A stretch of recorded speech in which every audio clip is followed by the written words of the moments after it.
คุณจะทำอย่างไรเมื่อเพื่อนบ้านกำลังจะถูกฆ่าล้างโคตรแต่พี่ชายแท้ๆของคุณกลับสั่งห้ามไม่ให้ส่งทหารไปช่วยสำหรับบุรุษผู้นี้เขาเลือกที่จะขโมยตราทัพสังหารแม่ทัพใหญ่และนำกำลังพลนับแสนไปกู้ชาตินี่คือแผนการที่เดิมพันด้วยชีวิตของยามเฝ้าประตูสนมเอกและคนขายเนื้อโดย Timeless Epic ถอดรหัสมหากาพย์ EP 25 ยุค 4 คุณชายผู้ยิ่งใหญ่ ตอนที่ 2 สิ้นหลิงจวิน แห่งแคว้นเว่ย กับแผนขโมยตราพยัคฆ์ช่วยชาติ ท่านผู้ฟังครับ ในหน้าประวัติศาสตร์อันยาวนานและนองเลือดของยุคจ้านกัว หากเราจะมองหาบุรุษสักคนที่เป็นตัวแทนของคำว่า สุภาพบุรุษผู้สมบูรณ์แบบ บุรุษผู้ซึ่งแม้แต่ศัตรูที่เหี้ยมโหดที่สุดยังต้องก้มหัวคารวะด้วยความเคารพบุรุษผู้นั้นคงหนีไม่พ้น1 ใน 4คุณชายผู้ยิ่งใหญ่ที่เรากำลังจะเจาะลึกกันในวันนี้ครับใน EP ที่แล้วเราได้เห็นความยิ่งใหญ่ของเมิ่งฉางจุนแห่งแคว้นฉีผู้ใช้ความร่ำรวยและอำนาจบริหารอันล้นฟ้าในการรวบรวมผู้คนแต่สำหรับคุณชายท่านที่2นี้บริบทและวิถีทางของเขากลับแตกต่างออกไปอย่างสิ้นเชิงเขาไม่มีอำนาจรัฐอยู่ในมือไม่มีตำแหน่งอัครมหาเสนาบดีคอยหนุนหลังแต่เขากลับสามารถสร้างบารมีที่ยิ่งใหญ่และเหนียวแน่นยิ่งกว่าด้วยอาวุธที่เรียบง่ายทว่าทรงพลังที่สุดในสากลโลกนั่นคือความถ่อมตนอย่างถึงขีดสุดครับขอต้อนรับท่านผู้ฟังเข้าสู่เรื่องราวของเว่ยอู่จี้หรือที่แผ่นดินจารึกนามของท่านในบรรดาศักดิ์สิ้นหลิงจุนซึ่งท่านผู้ฟังที่ชื่นชอบพงศาวดารฉบับดั้งเดิมอาจจะคุ้นเคยกันเป็นอย่างดีในชื่อสำเนียงแต้จิ๋วว่าซินเหลิงกุ่นนั่นเองครับซินหลิงจุนไม่ใช่สามัญชนชนชั้นล่างที่ไต่เต้าขึ้นมาแต่เขาคือเชื้อพระวงศ์ระดับสูงเป็นถึงพระอนุชาต่างมารดาของกษัตริย์เว่ยอันหลีหวังผู้ปกครองแคว้นเว่ยมหาอำนาจที่ตั้งอยู่ใจกลางแผ่นดินตงง้วนด้วยสายเลือดอันสูงศักดิ์สติปัญญาที่ปราดเปรื่องและรูปลักษณ์ที่สง่างามสิ้นหลิงจุนจึงเปรียบเสมือนดวงดาวที่เจิดจรัสที่สุดในนครต้าเหลียงเมืองหลวงของแคว้นเว่ยแต่ท่านผู้ฟังครับในราชสำนักที่เต็มไปด้วยการแข่งแย่งชิงดีความโดดเด่นเกินไปมักจะเป็นภัยเสมอกษัตริย์เว่ยอันหลีหวังผู้เป็นพระเชษฐาทรงรับรู้ถึงความเก่งกาจและบารมีที่นับวันยิ่งแผ่ไพศาลของพระอนุชาผู้นี้ความหวาดระแวงเริ่มก่อตัวขึ้นในพระทัยทรงเกรงว่าหากมอบหมายอำนาจทางการทหารหรือการบริหารให้สิ้นหลิงจุนวันหนึ่งบัลลังก์ของพระองค์อาจจะสั่นคลอนดังนั้นกษัตริย์เว่ยจึงใช้วิธีแขวนลอยพระอนุชาของตนเองสิ้นหลิงจุนได้รับบรรดาศักดิ์ได้รับที่ดินสวยแต่กลับถูกกีดกันออกจากศูนย์กลางอำนาจบริหารโดยสิ้นเชิงเขาไม่มีสิทธิ์สั่งการกองทัพไม่มีสิทธิ์ตัดสินนโยบายรัฐเป็นเพียงคุณชายผู้สูงศักดิ์ที่ว่างงานและไร้เขี้ยวเล็บในสายตาของราชสำนักแต่สวรรค์มักมีหนทางให้กับผู้ที่คู่ควรเสมอครับเมื่ออำนาจในระบบถูกปิดตายสิ้นหลิงจุนจึงหันมาสร้างอำนาจนอกระบบเขาใช้ทรัพย์สินและที่ดินสวยทั้งหมดที่มีเปิดจวนต้อนรับเหล่านักปราชญ์จอมยุทธและผู้มีสติปัญญาจากทั่วทั้งแผ่นดินเช่นเดียวกับที่เมิ่งฉางจุนเคยทำทว่าสิ่งที่ทำให้สิ้นหลิงจุนเหนือล้ำกว่าเจ้านายทุกคนในยุคจ้านกัวคือศิลปะในการซื้อใจคนเขาไม่ได้ให้แค่เงินทองไม่ได้ให้แค่ที่พักพิงแต่เขาให้ศักดิ์ศรีและการเคารพอย่างหมดหัวใจโดยไม่สนว่าคนผู้นั้นจะต่ำต้อยเพียงใดและเหตุการณ์ที่พิสูจน์ปรัชญาข้อนี้ได้อย่างสะเทือนเลื่อนลั่นที่สุดก็คือการพบกันระหว่างคุณชายผู้สูงศักดิ์กับยามเฝ้าประตูเมืองผู้ยากไร้ครับเรื่องราวเริ่มต้นขึ้นเมื่อสิ้นหลิงจุนได้ยินกิตติศัพท์ของชายชราผู้หนึ่งนามว่าโหวอิงหรือในสำเนียงแต้จิ๋วคือโฮ่เอ๋ง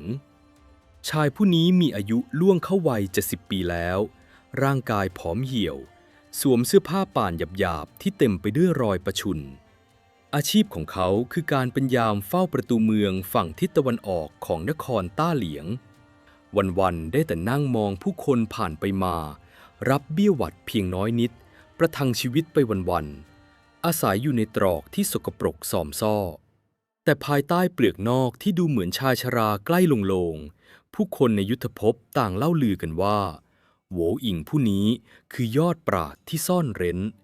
เขาแตกฉานในพิชัยสงครามมองทะลุปลุกโปร่งถึงการเมืองของ7 แคว้นเป็นผู้มีปัญญายาณระดับกุนซือแผ่นดินที่ปลีกวิเวกจากความวุ่นวายเมื่อสิ้นหลิงจุนทราบข่าวเขารู้สึกตื่นเต้นยินดีเป็นอย่างยิ่งรีบจัดเตรียมของกำนันล้ำค่าทั้งทองคำแท่งผ้าไหมเนื้อดีและเครื่องประดับส่งคนนำไปมอบให้โหวอิงถึงที่พักเพื่อเชิญตัวมาเป็นอาจารย์และแขกประจำจวนสำหรับคนยากจนทั่วไปหากเห็นทองคำกองอยู่ตรงหน้าคงรีบก้มกราบแทบเท้าขอรับใช้เจ้านายแล้วแต่ทว่าโหวอิงกลับปัดของกำนันเหล่านั้นทิ้งอย่างไม่ใยดีชายชรากล่าวกับผู้บ่าวที่นำของมาส่งด้วยน้ำเสียงราบเรียบแต่หนักแน่นว่าข้าน้อยโหวอิงแม้จะยากจนข้นแค้นและต่ำต้อยแต่ก็เพียรพยายามขัดเกลาคุณธรรมและรักษาความสัตย์ของตนเองมาตลอดหลาย10 ปีข้าจะไม่มีวันยอมขายอุดมการณ์และศักดิ์ศรีของข้าเพียงเพื่อแลกกับเศษทองคำของคุณชายเป็นอันขาดจงนำของพวกนี้กลับไปเถิดเมื่อผู้บ่าวนำความกลับมารายงานแทนที่สิ้นหลิงจุวินจะโกรธกริ้วที่ถูกยามเฝ้าประตูต่ำต้อยปฏิเสธน้ำใจเขากลับยิ่งตระหนักว่าชายชราผู้นี้คือของจริงนี่คือปราชญ์แท้ที่ไม่หวั่นไหวต่อลาภยศสรรเสริญสิ้นหลิงจุวินรู้ทันทีว่าการจะเชิญยอดคนระดับนี้ไม่สามารถใช้เงินซื้อได้แต่ต้องใช้ใจแลกมาเท่านั้นวันรุ่งขึ้นสิ้นหลิงจุวินได้ออกคำสั่งให้จัดงานเลี้ยงที่ยิ่งใหญ่ที่สุดในจวนของตนเขาเชิญขุนนางชั้นผู้ใหญ่แม่ทัพในกองและบัณฑิตชื่อดังทั่วทั้งนครต้าเหลียงมาร่วมงานอย่างหนึ่งแน่นโถงจัดเลี้ยงสว่างไสวไปด้วยแสงคบเพลิงอาหารเลิศรสถูกจัดเตรียมไว้อย่างประณีตบรรจงเมื่อแขกผู้มีเกียรติทุกคนมาถึงและนั่งลงประจำที่พวกเขาก็ต้องประหลาดใจเมื่อพบว่าที่นั่งตำแหน่งประธานหรือตำแหน่งอันทรงเกียรติที่สุดในโถงจัดเลี้ยงซึ่งปกติควรจะเป็นที่นั่งของสิ้นหลิงจุวินเองกลับถูกเว้นว่างไว้ยังไม่ทันที่ใครจะได้เอ่ยปากถามสิ้นหลิงจุวินในชุดคลุมผ้าไหมเต็มยศก็ก้าวเดินออกมายืนเบื้องหน้าแขกเรือเขาประกาศด้วยน้ำเสียงก้องกังวานว่าวันนี้ข้าได้เชิญแขกผู้ยิ่งใหญ่ที่สุดมาร่วมงานและข้าจะเป็นผู้เดินทางไปรับท่านผู้นั้นด้วยตัวของข้าเองขอให้ทุกท่านโปรดรออยู่ที่นี่กล่าวจบสิ้นหลิงจุวินก็เดินออกไปที่หน้าจวนสั่งให้ทหารนำรถม้าประจำตัวของเขาออกมารถม้าคันนี้คือราชรถของเชื้อพระวงศ์ประดับประดาด้วยหยกและทองคำเทียมด้วยม้าศึกพันดี4 ตัวตามธรรมเนียมโบราณตำแหน่งที่นั่งบนรถม้าจะบ่งบอกถึงฐานะที่นั่งฝั่งซ้ายคือตำแหน่งของผู้มีเกียรติสูงสุดส่วนผู้ขับรถม้าหรือสารถีจะต้องเป็นข้ารับใช้ที่ต้อยต่ำแต่สิ่งที่สิ้นหลิงจุวินทำให้ทุกคนที่เฝ้ามองต้องเบิกตากว้างจนแทบถลนคุณชายผู้สูงศักดิ์พระอนุชาของกษัตริย์ไม่ได้ก้าวขึ้นไปนั่งบนเบาะอันอ่อนนุ่มแต่เขากลับเว้นที่นั่งฝั่งซ้ายอันทรงเกียรติให้ว่างเปล่าและตัวเขาเองก้าวขึ้นไปยืนในตำแหน่งของขี้ข้าสิ้นหลิงจุวินเอื้อมมือไปจับสายบังเหียนม้าด้วยตนเองปราศจากทหารองครักษ์ปราศจากขบวนแห่แหนสิ้นหลิงจุวินกระตุกบังเหียนบังคับรถม้าด้วยตนเองแล่นมุ่งหน้าตรงไปยังประตูเมืองทิศตะวันออกท่ามกลางความตกตะลึงของผู้คนที่พบเห็นตลอด2 ข้างทางเมื่อรถม้าคันงามแล่นมาจอดเทียบที่หน้าประตูเมืองเก่าๆโหวอิงชายชราในชุดผ้าป่านขาดรุ่งริ่งกำลังนั่งผิงแดดอยู่สิ้นหลิงจุวินรีบกระโดดลงจากรถม้าเดินเข้าไปหาชายชราด้วยกิริยาที่นอบน้อมที่สุดเขากระประสานมือคารวะจนศีรษะแทบจะจรดเข่าแล้วเอ่ยเชิญชายชราขึ้นรถม้าโหวอิงปลายตามองคุชายหนุ่มเล็กน้อยชายชราไม่ได้มีท่าทีตื่นเต้นตกใจไม่ได้คุกเข่ากราบทูลขอบพระทัยใดๆทั้งสิ้นเขาเพียงแค่ลุกขึ้นปัดฝุ่นตามเสื้อผ้าขาดๆของตนแล้วเดินอาดๆก้าวขึ้นไปนั่งบนที่นั่งฝั่งซ้ายอันทรงเกียรติของราชรถยังหน้าตาเฉยโดยไม่มีการเกรงใจหรือถ่อมตัวเลยแม้แต่น้อยสิ้นหลิงจุวินเห็นดังนั้นก็ไม่ได้แสดงอาการขุ่นเคืองแต่อย่างใดเขากลับยิ้มรับด้วยความยินดีก้าวขึ้นไปจับบังเหียนและเตรียมจะควบม้ากลับจวนทว่าในวินาทีนั้นเอง โบอิงกลับเอ่ยปากด้วยน้ำเสียงเรียบๆว่าคุณชายข้ามีสหายสนิทผู้หนึ่งอาชีพเป็นคนขายเนื้อหมูอยู่ที่ตลาดกลางเมืองก่อนจะไปกินเลี้ยงข้าอยากจะแวะไปทักทายเขาสักหน่อยรบกวนคุณชายช่วยขับรถม้าพาข้าไปที่ตลาดกลางเมืองจะได้หรือไม่ข้อเรียกร้องนี้ถือเป็นการเสียมารยาทอย่างรุนแรงที่สุดครับท่านผู้ฟังราชรถของเชื้อพระวงศ์กลับถูกสั่งให้แล่นเข้าไปในตลาดสดที่เต็มไปด้วยโคลนตมและกลิ่นคาวเลือดเพียงเพื่อให้ยามเฝ้าประตูแวะไปคุยกับคนขายหมูหากเป็นเจ้านายคนอื่นโบอิงคงโดนสั่งบั่นคอไปแล้วแต่ซิ่นหลิงจูวินกลับไม่ลังเลเลยแม้แต่วินาทีเดียวเขาตอบรับด้วยความยินดีบังคับม้าหันหัวรถม้ามุ่งหน้าสู่ตลาดกลางเมืองอันแออัดทันทีเมื่อรถม้าอันหรูหราแล่นเข้ามาจอดที่หน้าเขียงหมูอันสกปรกโสมมบรรยากาศในตลาดก็แทบจะหยุดนิ่งโหอิงก้าวลงจากรถม้าเดินเข้าไปทักทายจู่ให้สหายคนขายเนื้อของเขาทั้งสองยืนคุยกันอย่างออกรถออกชาติทักทายปราศัยเรื่องสัพเพเหระโดยที่โหอิงจงใจทำเป็นลืมไปเลยว่ามีคุณชายผู้สูงศักดิ์ยืนรออยู่ด้านนอกซิ่นหลิงจูวินยืนกุมบังเหียนรถม้าอยู่อย่างนั้นลมหนาวพัดกันโชกมากลิ่นคาวเลือดหมูและกลิ่นเครื่องในคละคลุ้งไปทั่วบริเวณตลาดที่เต็มไปด้วยผู้คนเริ่มจับกลุ่มซุบซิบนินทาชนชั้นสูงบางคนที่ขี่ม้าผ่านไปมา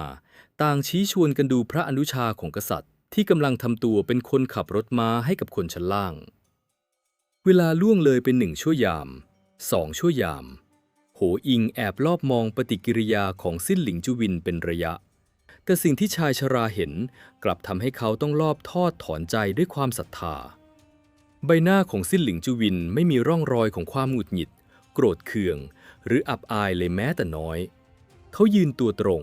กุมบังเหียนนิ่งสงบแววตาที่มองดูชายชราพูดคุยกับเพื่อนนั้นเปี่ยมไปด้วยความเคารพอดทนและมีรอยยิ้มบางๆประดับอยู่ที่มุมปากเสมอราวกับว่าเขากำลังยืนรอผู้เป็นบิดาบังเกิดเกล้าของตนเองในที่สุดเมื่อเวลาผ่านไปจนเป็นที่พอใจโหอิงก็บอกลาสหายคนขายเนื้อและเดินกลับมาขึ้นรถม้าซิ่นหลิงจูวินจับบังเหียนพาชายชรามุ่งหน้ากลับสู่จวนของตนเมื่อราชรถแล่นมาถึงหน้าจวนและซิ่นหลิงจูวินประคองโหอิงเดินเข้ามาในโถงจัดเลี้ยงบรรดาขุนนางและแม่ทัพที่รอคอยอยู่ต่างตกตะลึงจนอ้าปากค้างพวกเขาคาดหวังว่าจะได้เห็นกษัตริย์แคว้นอื่นหรือยอดกุนซือชื่อก้องล่าแต่กลับกลายเป็นตาแก่เฝ้าประตูเมืองในชุดสกปรกส่อมซ่อซิ่นหลิงจูวินไม่สนใจสายตาเหยียดหยามของแขกเรือเขาเชิญโหอิงขึ้นไปนั่งบนตำแหน่งประธานอันทรงเกียรติสูงสุดก่อนที่ตัวเขาเองจะรินสุราและคุกเข่าลงคารวะชายชราด้วยความเคารพอย่างหาที่สุดมิได้พร้อมกับแนะนำให้ทุกคนในงานได้รู้จักกับยอดปราชญ์ผู้นี้โหอิงรับจอกสุรามาดื่มก่อนจะหันไปมองซิ่นหลิงจูวินและกล่าวประโยคที่ดังกึกก้องไปถึงก้นบึ้งหัวใจของผู้คนในงานวันนั้นคุณชายวันนี้ข้าได้ทำตัวเสียมารยาทอย่างถึงที่สุดทั้งนั่งรถม้าในที่สูงสักทั้งบังคับให้ท่านเป็นสารถีพาข้าไปตลาดข่าวเลือดแถมยังปล่อยให้ท่านยืนหนาวรอข้าอยู่เป็นนาน2 นานข้าทำไปทั้งหมดนี้มิใช่เพราะข้าจองหองหยิ่งยโสแต่ข้าต้องการใช้ความต่ำต้อยและกิริยาที่แย่ที่สุดของข้าเป็นเครื่องมือในการเจรไนความยิ่งใหญ่ของท่านให้โลกได้ประจักษ์บัดนี้ทั่วทั้งนครต้าเหลียงได้รู้แล้วว่าซิ่นหลิงจูวินคือมหาบุรุษผู้ถ่อมตนและเห็นคุณค่าของปราชญ์อย่างแท้จริงชีวิตที่เหลือของชายชราผู้นี้ขอมอบให้คุณชายแต่เพียงผู้เดียวท่านผู้ฟังครับวินาทีนั้นโถงจัดเลี้ยงที่เคยเงียบกริบกลับสั่นสะเทือนไปด้วยความรู้สึกศรัทธาอย่างแรงกล้าการลงทุนด้วยความถ่อมตนที่ยอมกลืนกินอีโก้และศักดิ์ศรีของความเป็นราชวงศ์จนหมดสิ้นได้ซื้อใจยอดกุนซือและผู้คนทั้งแผ่นดินให้มาสยบอยู่แทบเท้าของเขาแล้วทว่าซิ่นหลิงจูวินและโหอิงหารู้ไม่ว่ามิตรภาพและความจงรักภักดีที่เพิ่งก่อตัวขึ้นในคืนนี้กำลังจะถูกทดสอบด้วยวิกฤตการณ์ที่โหดร้ายและเดิมพันสูงที่สุดในประวัติศาสตร์จ้านกัวมหันตภัยสีดำจากแคว้นฉินกำลังจะกลืนกินพันธมิตรและซิ่นหลิงจูวิน กำลังจะถูกบีบให้ต้องเลือกระหว่างความจงรักภักดีต่อบ้านเกิดกับความถูกต้องเพื่อรักษาใต้ล่าเมฆหมอกแห่งสงครามกำลังตั้งเขาเหนือแคว้นเจ้าเกิดอะไรขึ้นกับดุลอำนาจของ7แคว้นติดตามต่อได้ในพาร์ท 2ครับ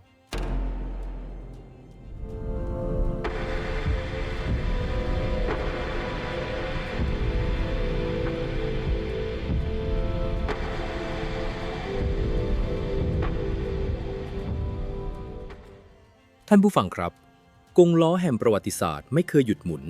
และความสงบสุขในยุคจ้านกัวก็เปรียบเสมือนภาพลวงตาที่พร้อมจะแตกสลายได้ทุกเมื่อในขณะที่คุณชายซิ่นหลิงจุนกำลังดื่มด่ำกับมิตรภาพและความศรัทธาที่เขาเพิ่งได้รับจากยอดปราชญ์อย่างโหวอิงห่างออกไปทางทิศตะวันตกเฉียงเหนือพายุเลือดลูกใหญ่ที่สุดในประวัติศาสตร์กำลังก่อตัวขึ้นและมันกำลังจะพัดพาเอาความพินาศย่อยยับมาสู่แผ่นดินตรงง้วนทั้งหมดหากท่านผู้ฟังยังจำความโหดร้ายของสงครามในยุคนี้ได้คงจะไม่มีเหตุการณ์ใดที่น่าสะพรึงกลัวไปกว่าสมรภูมิฉางผิงอีกแล้วครับในศึกครั้งนั้น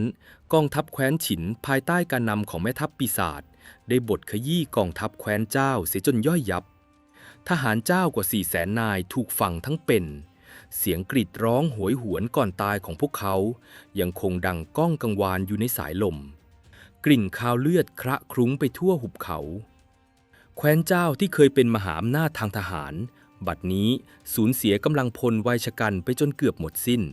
กลายเป็นรัฐที่อ่อนแอและบอบช้ำที่สุดแต่สำหรับมหาอำนาจอย่างแคว้นฉินแค่ชัยชนะในสมรภูมิเดียวมันยังไม่เพียงพอครับกษัตริย์เฉาเซียงหวังแห่งแคว้นฉินทรงมองเห็นโอกาสทองที่จะลบชื่อแคว้นเจ้าออกจากแผนที่โลกพระองค์จึงมีรับสั่งให้กองทัพม้าเหล็กแคว้นฉินบุกทะลวงฝ่าแนวป้องกันที่เหลืออยู่น้อยนิดมุ่งหน้าเข้าปิดล้อมนครหานตาลซึ่งเป็นเมืองหลวงและหัวใจของแคว้นเจ้าเอาไว้ทุกทิศทางท่านผู้ฟังลองจินตนาการถึงสภาพของนครหานตาลในเวลานั้นดูนะครับกำแพงเมืองถูกล้อมรอบไปด้วยทะเลคบเพลิงและเต็นท์ทหารแคว้นฉินที่ทอดยาวสุดลูกหูลูกตาเสียงกลองรบและเสียงเป่าแตรเขาสัตว์ของทัพฉินดังข่มขวัญอยู่ตลอดทั้งวันทั้งคืนภายในเมืองเต็มไปด้วยคนแก่ผู้หญิงและเด็กที่อดอยากเสบียงอาหารร่อยหรอลงทุกขณะทหารยามบนกำแพงเมืองต้องกัดฟันยืนหยัดทั้งที่ร่างกายผอมโซทุกคนรู้ดีว่าหากกำแพงเมืองหานตาลแตกเมื่อใด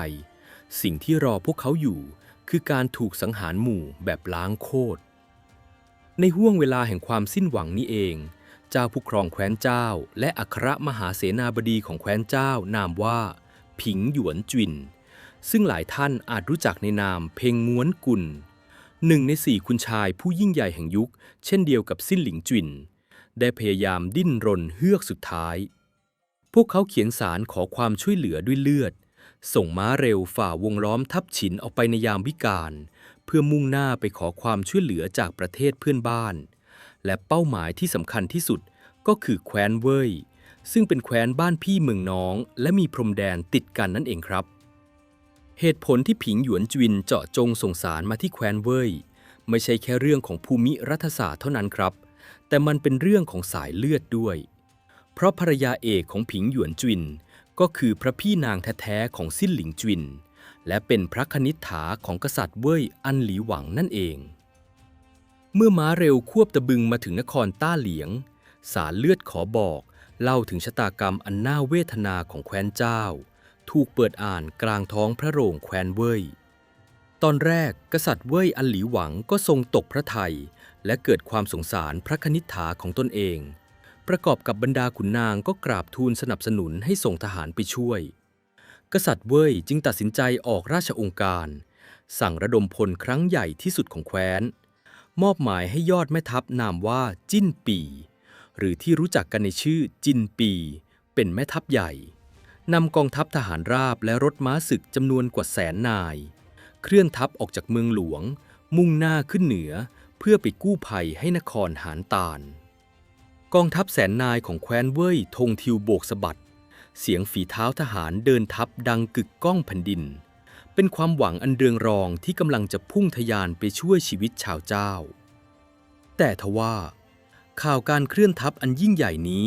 ไม่อาจเล็ดลอดสายตาของเครือข่ายข่าวกรองแคว้นฉินไปได้ครับทันทีที่กษัตริย์เฉาเซิงหวังแห่งแคว้นฉินทรงทราบข่าวว่าแคว้นเว่ยส่งทหารนับแสนมาช่วยเจ้าพระองค์ไม่ได้สั่งให้ถอยทัพไม่ได้แสดงอาการหวาดกลัวเลยแม้แต่น้อยในทางกลับกันพระองค์ทรงใช้ไม้ตายทางการทูตที่โหดเหี้ยมและเฉียบขาดที่สุดทรงมีรับสั่งให้ราชทูตถือพระราชสารด่วนควบม้าไปมอบให้กับกษัตริย์เว่ยอันหลีหวังโดยตรงเนื้อหาในพระราชสารนั้นสั้นกระชับแต่เย็นเยียบไปถึงกระดูกดำบัดนี้กองทัพของข้ากำลังล้อมหานตาลหมากตานี้แคว้นเจ้าใกล้จะพินาศเต็มทีหากแว่นแคว้นใดหรือกษัตริย์หน้าโง่พระองค์ใดบังอาจส่งทหารแม้แต่คนเดียวมาสอดมือเข้าช่วยแคว้นเจ้าทันทีที่หานตาลแตกข้าจะเบนเข็มกองทัพม้าเหล็กทั้งหมดของข้าบุกไปบดขยี้แคว้นของมันผู้นั้นเป็นรายต่อไปทันทีท่านผู้ฟังครับในยุคนั้นกองทัพฉินคือฝันร้ายที่เป็นจริงกิตติศัพท์ความโหดเหี้ยมของการตัดหัวศัตรูมาแลกรางวัลทำให้ทหารทุกแคว้นขยาดทันทีที่กษัตริย์เว่ยอันหลีหวังได้อ่านพระราชสารข่มขู่ฉบับนั้นความกล้าหาญและความสงสารพระคณิษฐาที่เคยมีพลันมาลายหายไปจนหมดสิ้นพระพักตร์ของกษัตริย์เว่ยซีดเผือดราวกับกระดาษพระวรกายสั่นสะท้านด้วยความหวาดกลัวจับใจภาพกองทัพฉินบุกมาเผาทำลายเมืองหลวงของพระองค์ลอยเข้ามาในหัวด้วยความขี้ขลาดตาขาวและเห็นแก่ตัวกษัตริย์เว่ยอันหลีหวังรีบสั่งให้ทหารม้าเร็วควบตามไปดักหน้ากองทัพของแม่ทัพจิ้นปี่ทันทีพร้อมกับออกราชองค์การสายฟ้าแลบหยุดทัพสั่งให้แม่ทัพจิ้นปี่หยุดการเดินทัพทั้งหมดให้ตั้งค่ายตรึงกำลังอยู่ที่เมืองเยี่ยซึ่งเป็นเมืองชายแดนระหว่างเว่ยกับเจ้าห้ามเคลื่อนกำลังพลข้ามพรมแดนไปช่วยแคว้นเจ้าโดยเด็ดขาดให้ทำทีเป็นตั้งค่ายดูลาดเหล่าเพื่อรอดูว่าฝ่ายใดจะเป็นผู้ชนะราชองค์การนี้เปรียบเสมือนการสั่งประหารชีวิตแคว้นเจ้าทั้งแคว้นทางอ้อมครับแม่ทัพจิ้นปี่แม้จะขัดใจแต่ก็ไม่อาจขัดราชองค์การได้กองทัพนับแสนของเว่ยจึงหยุดชะงักอยู่ที่ชายแดนปล่อยให้พันธมิตรอย่างแคว้นเจ้าและนครหานตาลต้องเผชิญกับเงื้อมมือมัจจุราชยังโดดเดี่ยวเมื่อข่าวการหยุดทัพของแคว้นเว่ยรู้ไปถึงหานตาลผิงหยวนจุวินผู้เป็นราชบุตรเขยของแคว้นเว่ยถึงกับกระอักเลือดด้วยความแค้นและสิ้นหวังเขาส่งจดหมายตลบหลังกลับมาหาสิ้นหลิงจุวินผู้เป็นน้องเขยของเขาโดยตรงจดหมายฉบับนั้นเต็มไปด้วยถ้อยคำตักพ้อที่กรีดแทงหัวใจที่ข้าผิงหยวนจุวินยอมผูกสัมพันธ์แต่งงานกับตระกูลเว่ยก็เพราะเชื่อว่าคุณชายสิ้นหลิงจุวินเป็นบุรุษผู้มีคุณธรรมและมีน้ำใจสูงส่งบัดนี้เมืองหานตาลกำลังจะถูกตีกระจุยภรรยาของข้าซึ่งก็คือพี่สาวแท้ๆของท่านกำลังจะตกเป็นเฉลยและถูกทหารฉินย่ำยีแต่ทัพเว่ยกลับมาหยุดดูความตายของเราอยู่แค่หน้าประตูบ้านหากท่านไม่เห็นแก่ข้าก็จงเห็นแก่พี่สาวของท่านเถิดหรือคุณธรรมที่ท่านพร่ำเพ้อว่ายิ่งใหญ่นักหนามันเป็นเพียงแค่ลมปากหลอกลวงคนทั้งแผ่นดินกันแน่ถ้อยคำทุกตัวอักษรในจดหมายเปรียบเสมือนเข็มนับพันเล่มที่ทิ่มแทงเข้าไปในหัวใจของสิ้นหลิงจุวินครับเขาไม่ได้รู้สึกเจ็บปวดแค่เพราะพี่สาวกำลังจะตายแต่เขามองเห็นหายนะระดับชาติที่กำลังจะตามมาสิ้นหลิงจุวินรีบวิ่งเข้าวังไปเข้าเฝ้ากษัตริย์เว่ยอันหลีหวังผู้เป็นพระเชษฐาทันทีเขาสุดตัวลงคุกเข่าเบื้องหน้าพระพักตร์โขกศีรษะจนเลือดอาบเพื่อกราบทูลวิงวอนให้กษัตริย์เปลี่ยนพระทัยฝบาททรงโปรดไตร่ตรองให้ดีเถิดพะยะค่ะการที่ฝบาททรงทอดทิ้งแคว้นเจ้าในยามนี้มิใช่การรักษาแคว้นเว่ยให้ปลอดภัยแต่มันคือการรัดคอตัวเองชัดๆฝบาททรงเคยได้ยินคำกล่าวของคนโบราณหรือไม่ที่ว่าริมฝีปากกับฟันย่อมพึ่งพาอาศัยกันหากริมฝีปากถูกเปิดเปิงเปิดออกฟันก็ย่อมจะต้องเผชิญกับลมหนาวจนสั่นคลอนแคว้นเจ้ากับแคว้นเว่ยของเราก็คือริมฝีปากกับฟันพะยะค่ะสิ้นหลิงจุนพยายามใช้วิชาภูมิรัฐศาสตร์อธิบายให้พี่ชายเห็นภาพแคว้นเจ้าตั้งอยู่ทางเหนือคอยเป็นกันชนรับแรงกระแทกจากกองทัพฉินให้เรามาโดยตลอดหากวันนี้เราปล่อยให้แคว้นฉินบดขยี้แคว้นเจ้าได้สำเร็จ พรมแดนทางเหนือของเราจะเปิดโล่งทันทีแคว้นฉินจะกลืนกินแผ่นดินเจ้าเพิ่มพูนกองทัพและเสบียงอาหารแล้วฝาบาทคิดหรือว่าพยัคฆ์ร้ายอย่างแคว้นฉินจะยอมหยุดความตะกละไว้เพียงแค่นั้นทันทีที่แคว้นเจ้าสิ้นชื่อเป้าหมายต่อไปที่จะถูกเหยียบย่ำจนแหลกเหลวก็คือนครต้าเหลียงของเรานี่แหละพะยะค่ะช่วยเจ้าในวันนี้ก็คือการช่วยแคว้นเว่ยของเราในวันหน้าน้ำเสียงของซิ่นหลิงจุนเต็มไปด้วยความร้าวรานและเปี่ยมไปด้วยเหตุผลที่ถูกต้องที่สุดแต่ท่านผู้ฟังครับ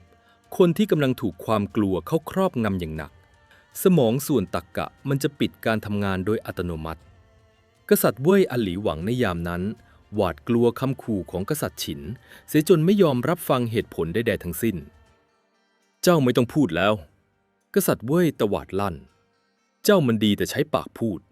เจ้าไม่ได้เป็นคนแบกรับความเสี่ยงของทั้งประเทศแบบข้าหากข้าขยับทัพไปช่วยเจ้าแล้วแคว้นฉินหันมาบดขยี้เราเจ้าจะรับผิดชอบไหวหรือไม่ราชองค์การของข้าถือเป็นที่สุดใครกล้าพูดเรื่องขยับทัพจิ้นปีอีกข้าจะสั่งตัดหัวมันกษัตริย์เว่ยสะบัดแขนเสื้อและเดินหนีเข้าตำหนักหลังไปปล่อยให้ซิ่นหลิงจุนคุกเข่าอยู่กลางท้องพระโรงยังโดดเดี่ยวซิ่นหลิงจุนก้มหน้ามองหยดเลือดของตนที่ไหลซึมลงบนพื้นหินอ่อนความสิ้นหวังและความอัปยศอดสูกัดกินหัวใจของเขาอย่างรุนแรงบัดนี้ทางตันได้ปรากฏอยู่เบื้องหน้ากษัตริย์ผู้เป็นพี่ชายขี้ขลาดตาขาวกองทัพนับแสนถูกสั่งให้หยุดนิ่งพี่สาวแท้ๆกำลังจะถูกฆ่าตายและแผ่นดินเกิดกำลังนับถอยหลังสู่การล่มสลายในฐานะลูกผู้ชายในฐานะคุณชายผู้สมาทานคุณธรรมและความสัตย์ซิ่นหลิงจุนไม่สามารถทนยืนดูแผ่นดินล่มสลายไปต่อหน้าต่อตาได้เขาตัดสินใจแน่วแน่แล้วว่าเมื่อกษัตริย์ไม่ยอมขยับเขาก็จะขยับเองต่อให้ไม่มีกองทัพในมือต่อให้ต้องเอาชีวิตไปทิ้งเขาก็จะไปการตัดสินใจที่บ้าบิ่นที่สุดของซิ่นหลิงจุนกำลังจะเริ่มต้นขึ้นเขาจะพุ่งชนกำแพงเหล็กของทัพฉินด้วยรถม้าเพียงไม่กี่คันเพื่อพลีชีพหรือจะมีแสงสว่างแห่งปัญญาจากยามเฝ้าประตูเมืองมาชี้ทางรอดวิกฤตการณ์ครั้งนี้จะพลิกผันไปอย่างไรติดตามลุ้นระทึกกันต่อในพาร์ท 3ครับ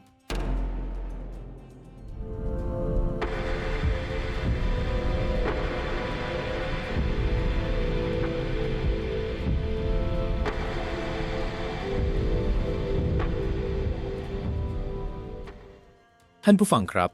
เมื่อเส้นทางแห่งอำนาจรัฐถูกปิดตายด้วยความขี้ขลาดของกษัตริย์ผู้เป็นพี่ชายซิ่นหลิงจุนผู้แบกรับสัจจะและคุณธรรมไว้เต็มสองบ่าจึงถูกต้อนให้จนตรอกในเมื่อกษัตริย์เว่ยอันหลีหวังไม่อนุญาตให้เคลื่อนทัพนับแสนไปช่วยแคว้นเจ้าซิ่นหลิงจุนก็ตัดสินใจแน่วแน่ว่าเขาจะใช้กำลังพลส่วนตัวทั้งหมดที่มีพุ่งชนกับกองทัพแคว้นฉินเพื่อพลีชีพเขากลับมาที่จวนสั่งให้ตีระฆังรวบรวมเหมือนเคอและบริวารทั้งหมดแจกจ่ายอาวุธและชุดเกราะพร้อมกับประกาศเจตนารมณ์อันเด็ดเดี่ยวว่าการเดินทางครั้งนี้คือการเดินทางไปสู่ความตายใครที่รักตัวกลัวตายขอให้ถอดชุดเกราะและเดินออกจากจวนไปได้เลยเขาจะไม่ถือโทษโกรธเคืองแม้แต่น้อยแต่ด้วยบารมีและน้ำใจที่ซิ่นหลิงจุนเคยเลี้ยงดูปูเสือผู้คนเหล่านี้มาอย่างดีเยี่ยมบริวารกว่าพันคนไม่มีใครยอมก้าวถอยหลังแม้แต่ก้าวเดียวทุกคนพร้อมใจกันกระโดดขึ้นรถม้าศึกจำนวนกว่า100 คันชูอาวุธขึ้นฟ้าเปล่งเสียงร้องตะโกนกึกก้องไปทั้งจวนพร้อมที่จะติดตามคุณชายของพวกเขาไปลงนรกที่นครหานตาลขบวนรถม้าศึกกว่า100 คันเคลื่อนตัวออกจากจวนของซิ่นหลิงจุนมุ่งหน้าสู่ทิศตะวันออกเพื่อออกจากเมืองหลวงบรรยากาศเต็มไปด้วยความโศกเศร้าและห้าวหาญราวกับบทเพลงไว้อาลัยแต่ก่อนที่จะควบม้าออกจากนครต้าเหลียงซิ่นหลิงจุนได้สั่งให้ขบวนรถหยุดพักที่หน้าประตูเมืองทิศตะวันออกเขาต้องการแวะไปกล่าวคำอำลาเป็นครั้งสุดท้าย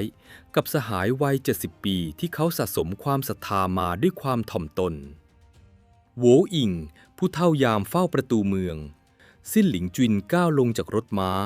เดินเข้าไปหาโหวอิงด้วยสีหน้าเศร้าหมองเขาก้มหัวคารวะชายชราแล้วเล่าสถานการณ์วิกฤตทั้งหมดให้ฟังอย่างละเอียดทั้งเรื่องที่พี่ชายไม่ยอมส่งทหาร และเรื่องที่เขาตัดสินใจจะนำขบวนรถม้า100 คันนี้ไปรบพลีชีพกับทัพฉินเพื่อรักษาสัจจะที่มีต่อพี่สาวและแคว้นเจ้าท่านผู้ฟังลองเดาดูสิครับว่าปราดเฒ่าที่เคยประกาศว่าชีวิตที่เหลือขอมอบให้คุณชายแต่เพียงผู้เดียวจะมีปฏิกิริยาอย่างไรเมื่อเห็นเจ้านายของตนกำลังจะไปตายเขาจะร้องไห้กอดขาห้ามปรามหรือจะขอจับดาบขึ้นรถม้าไปตายด้วยกันผิดคาดอย่างสิ้นเชิงครับโหวอิงนั่งตัวตรงสีหน้าเรียบเฉยไร้ซึ่งความตื่นตระหนกหรือความโศกเศร้าใดๆชายชราปลายตามองขบวนรถม้าที่เต็มไปด้วยกลิ่นอายความตายแล้วเอ่ยประโยคสั้นๆด้วยน้ำเสียงเย็นชาที่สุดว่าเช่นนั้นหรือขอให้คุณชายเดินทางโดยสวัสดิภาพโชคดีพยายามเข้าเถิดข้ามันแก่ชราเกินไปแล้วคงไม่อาจติดตามไปร่วมรบกับท่านได้เพียงเท่านี้ครับท่านผู้ฟังไม่มีคำปลอบประโลมไม่มีคำห้ามปรามไม่มีน้ำตาสักหยดโหวอิงกล่าวจบก็หันหลังกลับไปทำหน้าที่เฝ้าประตูเมืองต่อราวกับว่าซิ่นหลิงจินเป็นเพียงคนแปลกหน้าที่กำลังจะเดินทางไปเที่ยวป่าซิ่นหลิงจินยืนนิ่งอึ้งไปชั่วขณะความรู้สึกผิดหวังและน้อยใจพุ่งปะทุขึ้นมาในอกนี่หรือคือยอดคนที่เรายอมลดตัวไปเป็นสารถีให้นี่หรือคือคนที่ประกาศว่าจะมอบชีวิตให้เราในยามที่เรากำลังจะไปตายเขากลับพูดจาเย็นชาส่งเดชราวกับหมูหรือหมาตัวหนึ่งกำลังจะถูกเชือดแต่ด้วยความที่มีวุฒิภาวะสูงซิ่นหลิงจินไม่ได้ระเบิดอารมณ์ด่าทอชายชราเขาเพียงแค่ถอนหายใจยาวประสานมือคารวะลาอย่างเงียบๆแล้วหันหลังเดินขึ้นรถม้าสั่งให้ขบวนเคลื่อนตัวออกจากประตูเมืองมุ่งหน้าสู่ความตายขบวนรถม้าควบตะบึงไปตามถนนลูกรังได้ประมาณ2-3 ลี้ทว่าภายในใจของซิ่นหลิงจินกลับร้อนรุ่มราวกับถูกไฟสุมสมองของเขากำลังประมวลผลอย่างหนักหน่วงเขาเริ่มตั้งคำถามกับตัวเองไม่สิโหวอิงไม่ใช่คนไร้หัวใจแบบนั้นแน่ๆการที่ยอดปราดผู้นี้แสดงท่าทีเย็นชามันต้องมีนัยยะอะไรแอบแฝงอยู่สิหรือว่าการกระทำของข้าในครั้งนี้มันโง่เขลาจนเขาไม่อยากจะพูดด้วยหรือว่าข้าปฏิบัติต่อเขาบกพร่องในจุดไหนไปเมื่อตรกะเหนืออารมณ์ซิ่นหลิงจินตระหนักได้ว่าตัวเองกำลังทำสิ่งที่เปล่าประโยชน์ที่สุดเขารีบกระตุกบังเหียน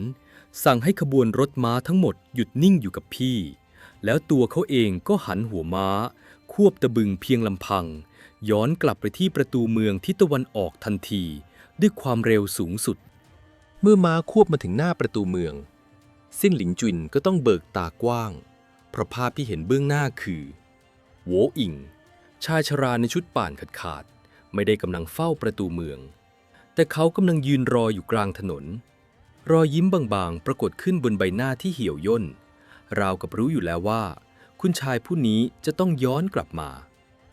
ข้ารู้อยู่แล้วว่าคุณชายจะต้องเอกใจและกลับมาหาข้าโหวอิงกล่าวพร้อมกับรอยยิ้มซิ่นหลิงจินรีบกระโดดลงจากหลังม้าวิ่งเข้าไปคุกเข่าคำนับโหวอิงผู้อาวุโสข้าโง่เขลาเบาปัญญายอมรับว่าข้าน้อยใจในคำพูดของท่านแต่เมื่อคิดทบทวนดูแล้ว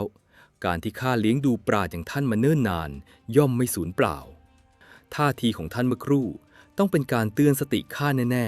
ๆขอผู้อาวุโสโปรดชี้แนะทางสว่างแก่ข้าด้วยเถิดโหวอิงพยักหน้าด้วยความพอใจแล้วน้ำเสียงของชายชราก็เปลี่ยนจากความเย็นชากลายเป็นความจริงจังและเฉียบขาดราวกับกระบี่ที่เพิ่งชักออกจากฝักคุณชายการที่ท่านรวบรวมรถม้า100 คันกับคน1,000 กว่าคนพุ่งไปชนกับกองทัพม้าเหล็กแคว้นฉินนับแสนที่กำลังกระหายเลือดท่านคิดว่านี่คือความกล้าหาญอย่างนั้นหรือผิดแล้วนี่มันคือความโง่บัดซบมันไม่ต่างอะไรกับการโยนก้อนเนื้อติดมันเข้าไปในปากของพยัคฆ์ที่กำลังหิวโซเลยแม้แต่น้อยตายฟรีโดยไม่ได้สร้างรอยขีดข่วนให้ศัตรูแล้วแคว้นเจ้าก็จะล่มสลายอยู่ดีคำด่าที่ตรงไปตรงมานี้ทำให้ซิ่นหลิงจินเหงื่อแตกพลักเขาก้มหน้ารับฟังอย่างตั้งใจหากท่านต้องการกู้แคว้นเจ้าและรักษาสัจจะของลูกผู้ชายโหวอิงหรี่ตาลง มองซ้ายมองขวาก่อนจะกระซิบด้วยเสียงที่เบาที่สุดทว่าหนักแน่นที่สุดท่านต้องไปบัญชาการกองทัพนับแสนของแม่ทัพจิ้นปี่ที่ตั้งค่ายรออยู่ที่ชายแดนเท่านั้นและสิ่งเดียวในใต้ล่าที่จะสั่งให้แม่ทัพจิ้นปี่ยอมส่งมอบอำนาจทางการทหารให้กับท่านได้ก็คือตราพยัคฆ์ที่อยู่ในห้องบรรทมของกษัตริย์สิ้นหลิงจุนเบิกตากว้างจนแทบถลนตราพยัคฆ์ท่านผู้ฟังครับในยุคโบราณการจะสั่งเครื่องทัพใหญ่ได้นั้นกษัตริย์จะไม่ใช้แค่จดหมายหรือล่มปากแต่จะใช้สิ่งของชิ้นหนึ่งที่เรียกว่าตราพยัคฆ์ซึ่งหล่อขึ้นจากทองแดงหรือสำริดเป็นรูปเสือแล้วผ่าครึ่งตรงกลางซีกขวาจะเก็บไว้ที่กษัตริย์ซีกซ้ายจะมอบให้แม่ทัพใหญ่ที่คุมกำลังเมื่อใดที่กษัตริย์ต้องการสั่งการจะต้องส่งคนนำตราซีกขวาไปประกบกับตราซีกซ้ายที่แม่ทัพหากรอยหยักประกบกันสนิทเป๊ะแม่ทัพจึงจะยอมทำตามคำสั่งหากไม่มีตราพยัคฆ์ต่อให้เป็นเชื้อพระวงศ์หรือกษัตริย์มายืนสั่งด้วยตัวเองแม่ทัพก็มีสิทธิปฏิเสธได้ตามกฎอัยการศึกแต่ผู้อาวุโสสิ้นหลิงจุนเสียงสั่นตราพยัคฆ์ซี่ขวานั้นฝาบาททรงหวงแหนยิ่งกว่าชีวิตมันถูกเก็บซ่อนไว้ในหีบลับภายในห้องบรรทมส่วนพระองค์ซึ่งมีราชองครักษ์คุ้มกันแน่นหนาตลอดเวลาต่อให้ข้ามีปีกก็ไม่อาจบินเข้าไปขโมยมันออกมาได้โวอิงยิ้มมุมปากในตาของยอดกุนซือทอประกายแห่งความตายคุณชายเข้าไปไม่ได้แต่มีคนผู้หนึ่งเข้าไปได้และนางยินดีที่จะทำเพื่อท่าน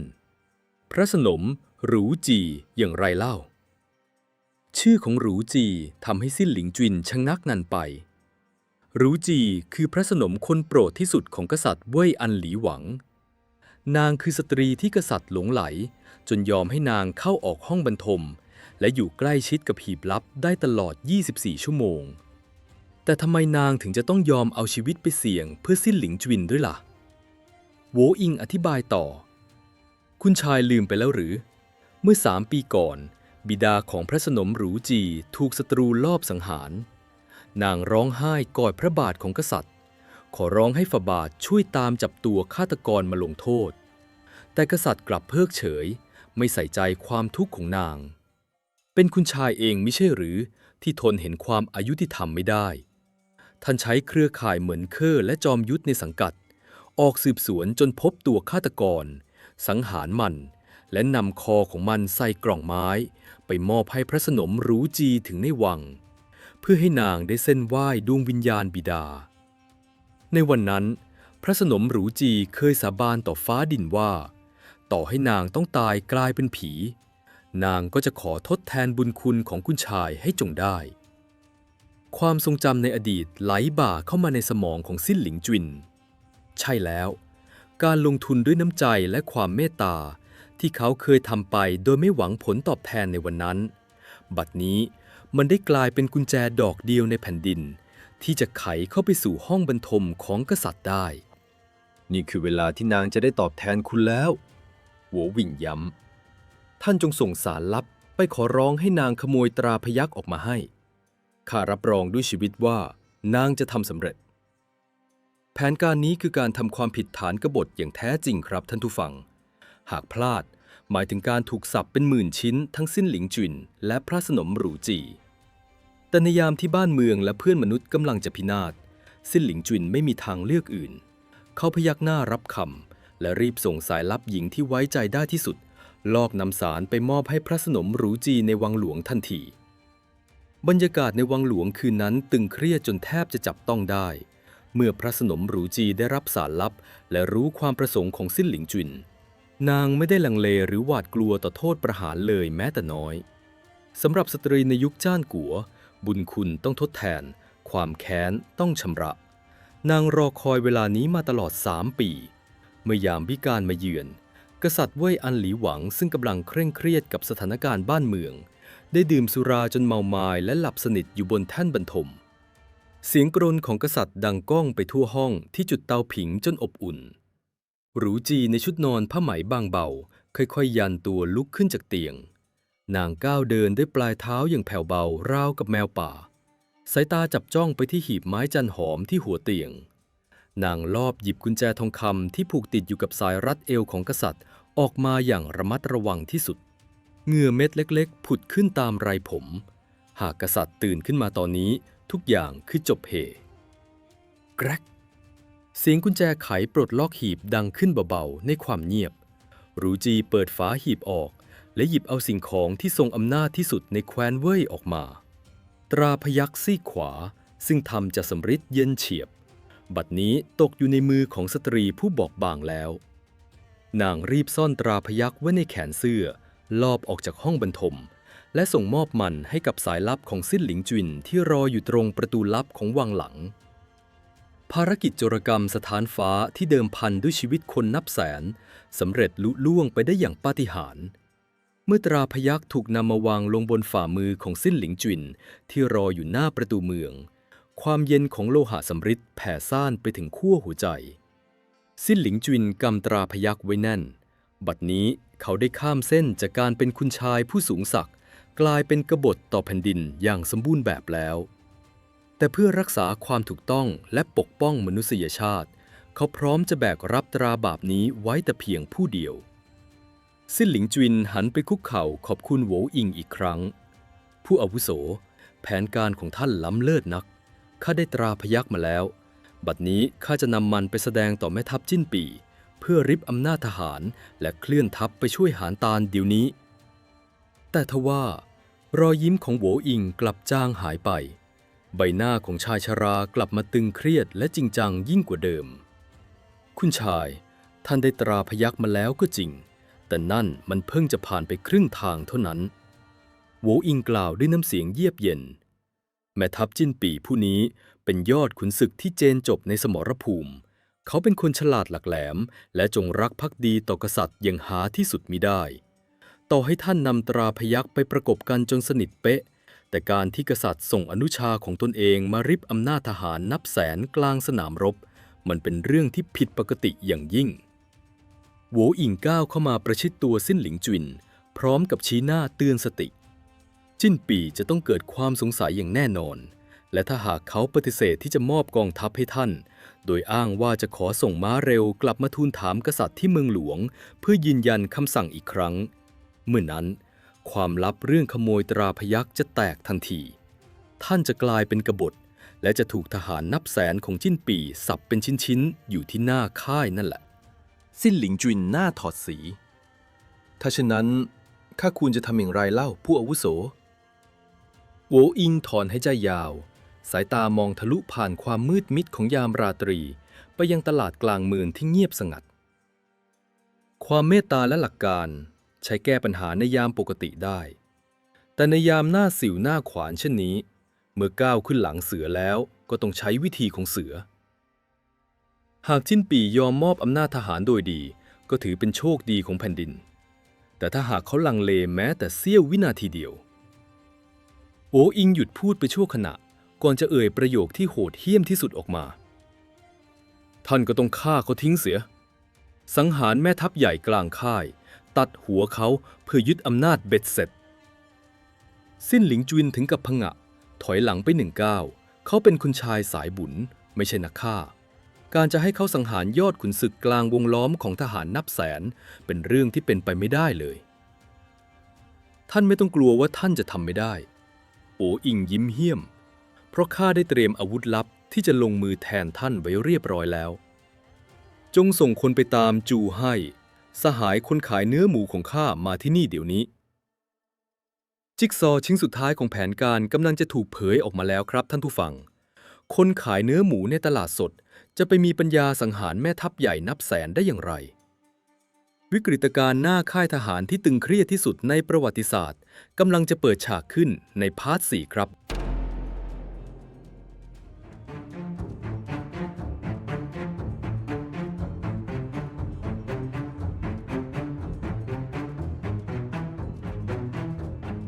ท่านผู้ฟังครับ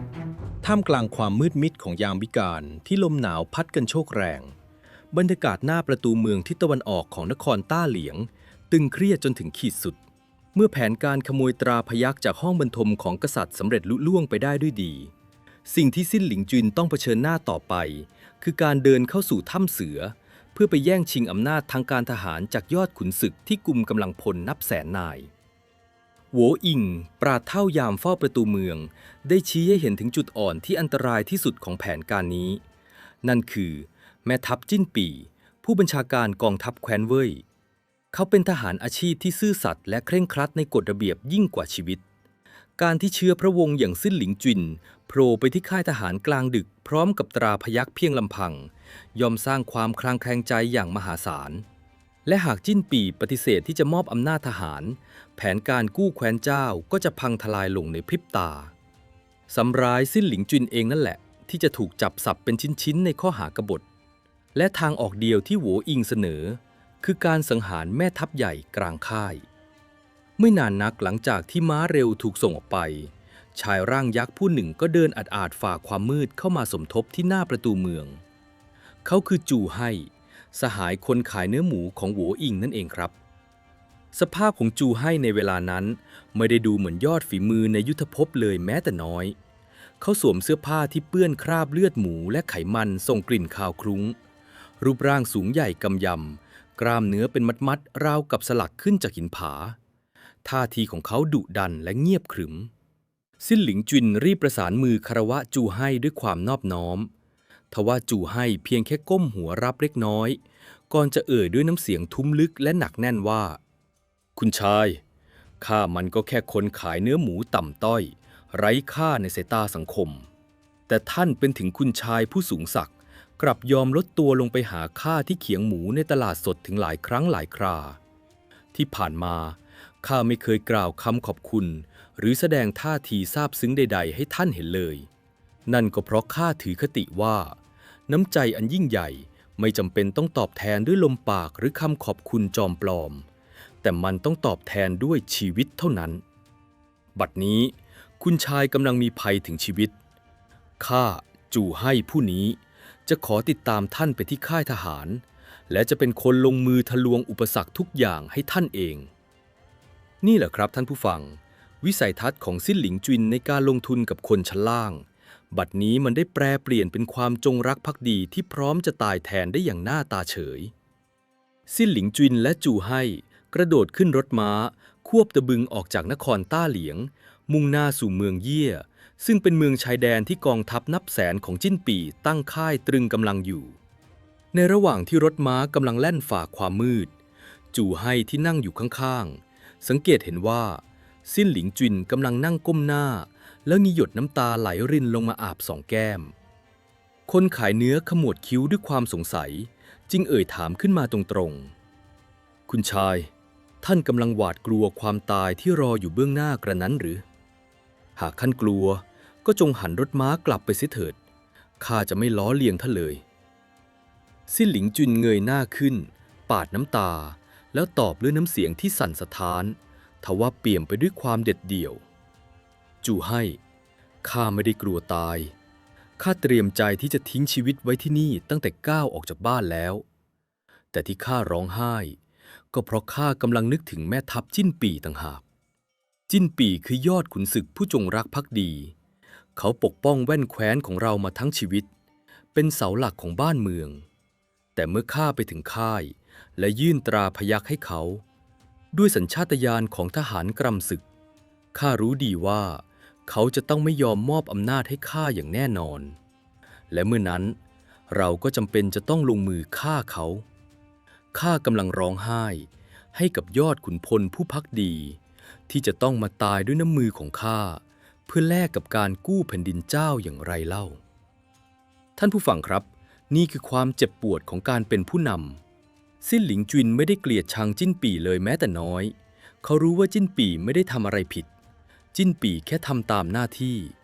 แต่ในเกมการเมืองที่เดิมพันด้วยชีวิตคนนับล้านบางครั้งผู้นำก็ต้องยอมสละหมากที่ซื่อสัตย์ที่สุด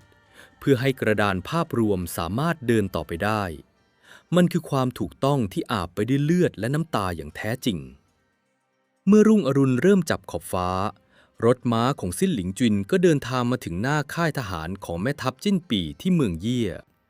ค่ายทหารแห่งนี้กว้างใหญ่ไพศาลสุดลูกหูลูกตาเต็นท์ที่พักเรียงรายเป็นระเบียบถ่วนและง้าวตั้งตระหง่านราวกับป่าเหล็กทหารยามเดินตระเวนอย่างเข้มงวด บรรยากาศเต็มไปด้วยกลิ่นอายแห่งสงครามซิ่นหลิงจุนแสดงป้ายประจำตัวของเชื้อพระวงศ์ทหารยามจึงรีบเปิดทางและนำตัวเขามุ่งหน้าสู่เต็นท์บัญชาการใหญ่ทันทีภายในเต็นท์บัญชาการแม่ทัพจิ้นปี่ในชุดเกราะหนักเต็มยศกำลังยืนพินิจแผนที่ที่ตั้งอยู่กลางโต๊ะเมื่อเห็นซิ่นหลิงจุนเดินเข้ามาจิ้นปี่ก็แสดงสีหน้าประหลาดใจอย่างเห็นได้ชัดเขารีบก้าวออกมารับหน้าและประสานมือคารวะคุณชายเหตุใดท่านจึงเดินทางมาถึงชายแดนที่เต็มไปด้วยอันตรายเช่นนี้เพียงลำพังหรือว่าฝาบาทมีรับสั่งด่วนอันใดซิ่นหลิงจุนพยายามรักษาสีหน้าให้สงบนิ่งที่สุดเขาล้วงมือเข้าไปในแขนเสื้อและหยิบเอาสิ่งของที่แฝงไปด้วยอำนาจล้นฟ้าออกมาตราพยัคฆ์ซี่ขวาแม่ทัพจิ้นปี่ซิ่นหลิงจุนเอ่ยด้วยน้ำเสียงดังกังวานฝาบาททรงเปลี่ยนพระทัยแล้วทรงมีรับสั่งให้ข้านำตราพยัคฆ์ซี่ขวามาประกบกับตราของท่านเพื่อรับมอบอำนาจทางการทหารทั้งหมดและนำกองทัพนับแสนนี้บุกขึ้นเหนือไปกู้เมืองหานตาลเดี๋ยวนี้เต็นท์บัญชาการตกอยู่ในความเงียบงันจินปี่จ้องมองตราพยัคฆ์ในมือของซิ่นหลิงจุนตาไม่กระพริบเขาค่อยๆล้วงตราพยัคฆ์ซีกซ้ายของตนเองออกมาและนำมาประกบกันแกรกรอยหยักของโลหะสำริดทั้งสองซีกประกบเข้าหากันได้อย่างแนบสนิทไร้รอยต่อไม่มีทางที่จะเป็นของปลอมไปได้ตามกฎอัยการศึกเมื่อตราพยัคฆ์ประกบสนิทแม่ทัพจะต้องคุกเข่าลงมอบตราประทับและธงบัญชาการให้กับผู้ถือสารทันทีซิ่นหลิงจุนยื่นมือออกไปรอรับธงบัญชาการหัวใจของเขาเต้นระรัวจนแทบจะทะลุออกมานอกอกยอมมอบให้ข้าเถิดจิ้นปี่ข้าไม่อยากฆ่าท่านได้โปรดแต่แล้วสิ่งที่โหวอิงคาดการไว้ก็เกิดขึ้นจริงครับท่านผู้ฟังจิ้นปี่เป็นขุนศึกที่ผ่านการอาบน้ำร้อนมาก่อนเขาเป็นคนละเอียดรอบคอบเกินกว่าจะยอมมอบชีวิตทหารแสนนายให้ใครง่ายๆจิ้นปี่ค่อยๆลดมือที่ถือตราประทับลงดวงตาของยอดแม่ทัพรีแคบลงอย่างจับผิดเขามองหน้าซิ่นหลิงจุนสลับกับตราพยัคฆ์ก่อนจะเอ่ยถ้อยคำที่เปรียบเสมือนการนับถอยหลังสู่ความตายคุณชายตราพยัคฆ์เป็นของจริงข้าไม่อาจปฏิเสธได้แต่ทว่าข้าคุมกองทัพนับแสนนายมาตั้งค่ายตรึงกำลังอยู่ที่นี่นี่คือเสาหลักที่ค้ำจุนความอยู่รอดของแคว้นเว่ยเราการที่ฝาบาทจะทรงเปลี่ยนตัวแม่ทัพใหญ่กลางสมรภูมิเช่นนี้นับเป็นเรื่องใหญ่หลวงนักแต่เหตุใดฝาบาทจึงส่งท่านเดินทางมาด้วยรถม้าเพียงคันเดียวไร้ซึ่งองครักษ์คุ้มกันไร้ซึ่งราชองค์การที่เป็นลายลักษณ์อักษร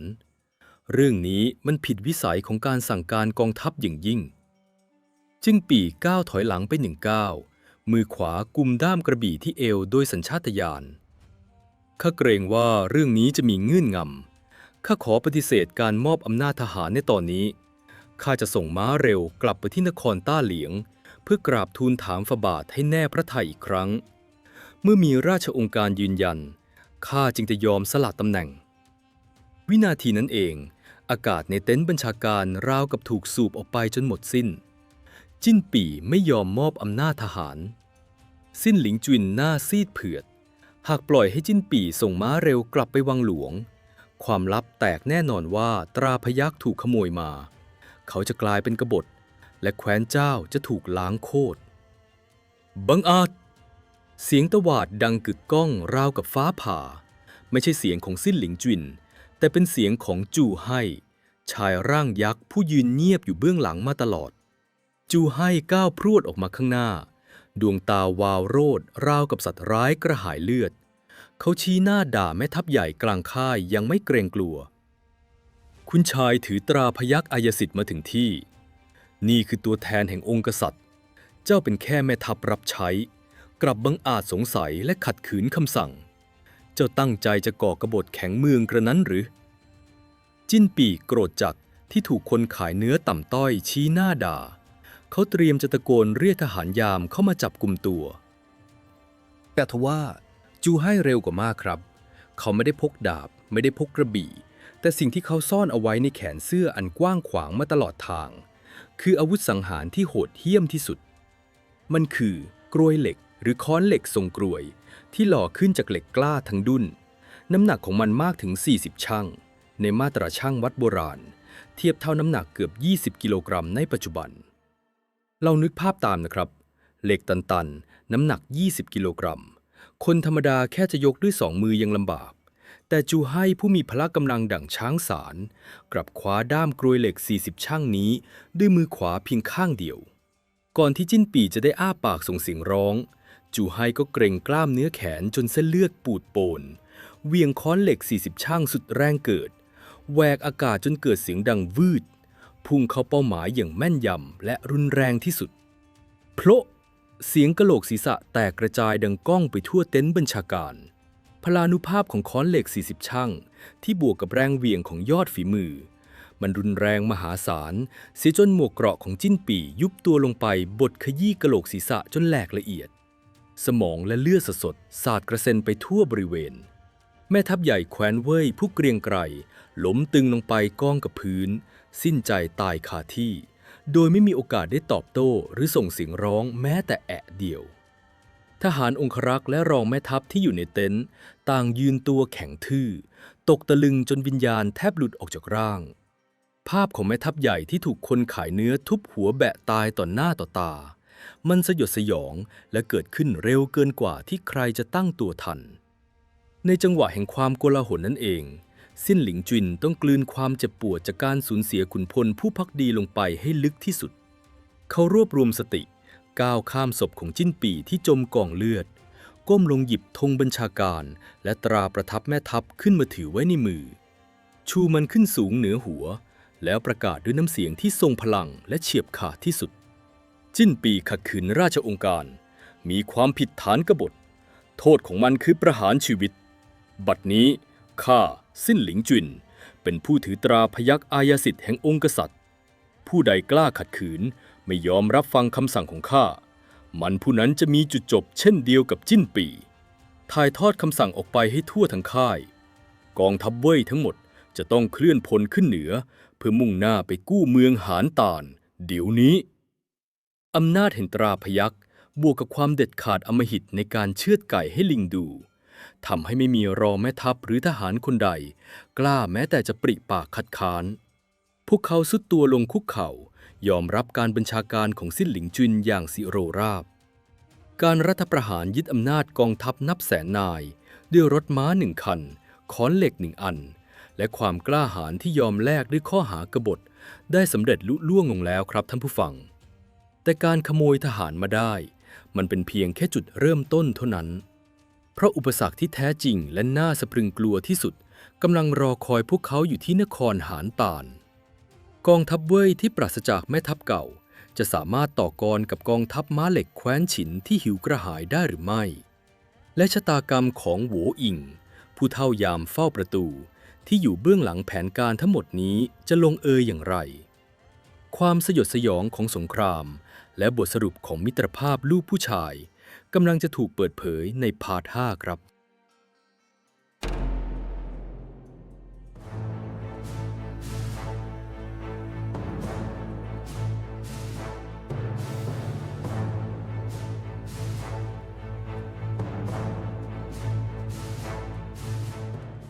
ท่านผู้ฟังครับกลิ่นคาวเลือดของยอดขุนศึกจิ้นปี่ยังคงคระคลุ้งไปทั่วเต็นท์บัญชาการแต่ในยามที่เข็มทิศแห่งชะตากรรมของแผ่นดินถูกวางเดิมพันไว้ด้วยเวลาสิ้นหลิงจุนไม่มีโอกาสแม้แต่จะยืนไว้อาลัยให้กับความตายที่เขาเป็นผู้หยิบยื่นให้บัดนี้ตราพยัคฆ์และธงบัญชาการอยู่ในมือของเขาแล้วกองทัพแคว้นเว่ยนับแสนนายกำลังรอคอยคำสั่งจากแม่ทัพคนใหม่แต่ท่านผู้ฟังคิดหรือครับว่าการนำทหารเว่ย100,000 นายไปปะทะกับทหารม้าเหล็กแคว้นฉินที่กำลังหิวกระหายจะเป็นเรื่องง่ายดายกองทัพเว่ยหยุดนิ่งตั้งค่าอยู่ที่นี่มานานขวัญกำลังใจถดถอยความกลัวต่อชื่อเสียงอันโหดเหี้ยมของแคว้นฉินฝังรากลึกอยู่ในใจทหารทุกคนหากนำทัพที่ไร้ใจไปรบก็ไม่ต่างอะไรกับการต้อนฝูงแกะเข้าปากเสือสิ้นหลิงจุนผู้ปราดเปรื่องรู้ซึ้งถึงจุดอ่อนข้อนี้ดีครับเขาจึงออกคำสั่งแรกที่สั่นสะเทือนไปทั้งค่ายทหารไม่ใช่คำสั่งบุกไม่ใช่คำสั่งแจกจ่ายอาวุธแต่เป็นคำสั่งที่แสดงให้เห็นถึงจิตวิทยาการเป็นผู้นำระดับสูงสุดสิ้นหลิงจุนก้าวขึ้นไปบนแท่นบัญชาการ มองลงมายันทะเลมนุษย์นับแสนและประกาศด้วยเสียงดังก้องว่าทหารแคว้นเว่ยทั้งหลายการศึกครั้งนี้คือการเดินทางไปสู่ความตายเป็นการรบเพื่อพิทักษ์แผ่นดินเจ้าและปกป้องแคว้นเว่ยของเราในวันหน้าข้าต้องการเพียงผู้ที่พร้อมจะทิ้งชีวิตไว้ในสนามรบเท่านั้นดังนั้นข้าขอออกคำสั่ง 1. หากในกองทัพนี้มีทหารที่เป็นพ่อและลูกชายมาเกณฑ์ทหารด้วยกันข้าขอให้ผู้เป็นพ่อปลดเกราะแล้วเดินทางกลับบ้านไปเสีย 2. หากมีพี่ชายและน้องชายมาร่วมรบด้วยกันข้าขอให้ผู้เป็นพี่ชายจงกลับบ้านไปดูแลครอบครัว 3. หากผู้ใดเป็นลูกชายคนเดียวของตระกูลไม่มีพี่น้องสืบสกุลข้าไม่อนุญาตให้เจ้าร่วมรบจงกลับไปสืบสายเลือดและดูแลบิดามารดาของเจ้าซะคำประกาศนี้เปรียบเสมือนสายฝนที่ฉโลมลงบนผืนดินที่แห้งแล้งครับท่านผู้ฟังในยุคจ้านกัวที่ทหารเป็นเพียงเบี้ยล่างไร้ค่าราวกับผักปลา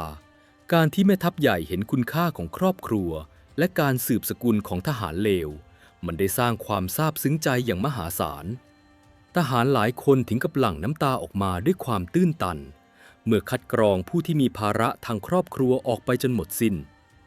กองทัพเว่ยที่เหลืออยู่จำนวน 80,000 นายจึงไม่ใช่กองทัพที่ถูกบังคับมาตายอีกต่อไปแต่มันคือ 80,000 นักรบเดนตายผู้ที่ไม่มีห่วงผูกคอไม่มีครอบครัวให้กังวลเบื้องหลัง